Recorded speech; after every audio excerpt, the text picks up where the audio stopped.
புருஷனை தன்னுடைய கட்டுப்பாட்டுக்குள்ளே கொண்டு வந்து தான் சொல்கிறபடி செய்யணும், தான் இஷ்டப்படி நடக்கணும், தான் சொன்னது தான் சட்டம் அப்படின்னு வீட்டை மாற்றணும்னு சொல்லி அந்த ஒரு ஆவி உள்ள வேலை செய்யுது, நடந்துக்கிட்டு இருக்குது. அப்படி செய்யும்போது அவன் சும்மா இருப்பானா? கடவுள் பாருங்க அப்படி உண்டாக்கல. பெண்ணை வந்து அப்படிப்பட்ட ஆசை உள்ளவளாக உண்டாக்கல. இந்த ஆசை பாவத்திலிருந்து வந்தது, பிசாசின் இடத்திலிருந்து வந்தது. அவன் உன்னை ஆண்டு கொள்வான், நீ அவனை ஆசைப்படுவ. புருஷன் பேரில் இருக்கும் ஆசை, அவன் உன்னை ஆண்டு கொள்வான்றாரு. அந்த மாதிரி ஆண்டு கொள்ளும்படியாகவும் புருஷனை கடவுள் உண்டாக்கல. நல்ல கவனிங்க, கிறிஸ்தவ போதனையில் ஆண்டு கொள்றதுன்னா என்ன மாதிரி ஆண்டு கொள்றதுன்னா, ஒரு தேசத்தை ஆள்றவங்க, ஒரு நாட்டை ஆள்றவங்க எப்படி ஆள்றாங்க? எல்லாருக்கும் வேலை இருக்குதா? எல்லாருக்கும் ஆஸ்பத்திரி இருக்குதா? எல்லாருக்கும் ஸ்கூல் இருக்குதா? எல்லாருக்கும் போதிய அளவுக்கு எல்லாம் இருக்குதா? பாதுகாப்பு இருக்குதா? எந்த எதிரியும் வந்து தாக்கி எதுவும் பண்ணிடக்கூடாது இவங்களுக்கு எல்லாம் பாதுகாப்பு வேணும். ரோடு இருக்குதா? பஸ் இருக்குதா? பிளேன் இருக்குதா? வசதி இருக்குதா? இப்படி தான் ஆள்றாங்க. ஆள்றதுன்னா உட்காந்துட்டு நான் தான் ராஜா, நான் சொல்றது நீ செய், அப்படி இல்லைங்க. அவங்க காலங்காத்தால் எந்திரிச்சு வேலையில் இறங்குறாங்க, கஷ்டப்பட்டு உழைக்கிறாங்க. என்னெல்லாம் செய்யணும், எப்படிப்பட்ட வசதியெல்லாம் ஏற்படுத்தணும், இந்த பிரச்சனையெல்லாம் எப்படி தீக்கிறது, தண்ணி இல்லாத பிரச்சனை எப்படி தீக்கிறது, வேலை இல்லாத பிரச்சனை எப்படி நீ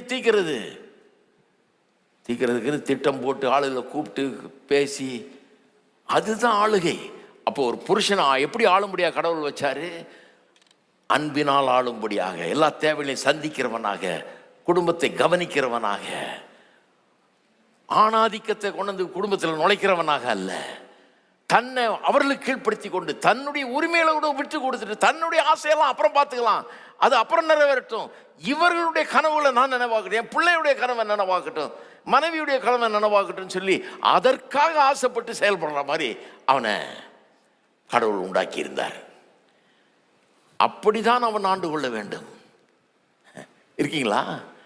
அப்படி ஆண்டு கொள்றவனா தான் கடவுள் அவனை உண்டாக்கி இருக்காரு. அதான் டிசைன், கடவுளுடைய டிசைன். அவன் ஆண்டு கொள்ளணும், ஆமா. ஆனா எப்படி ஆண்டு கொள்ளணும்?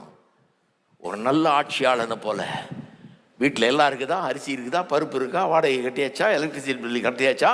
ஹலோ, எல்லாம் சைலண்டாக இருக்கிறாங்க. பள்ளிக்கூடத்தில் ஃபீஸ் கட்டியாச்சா?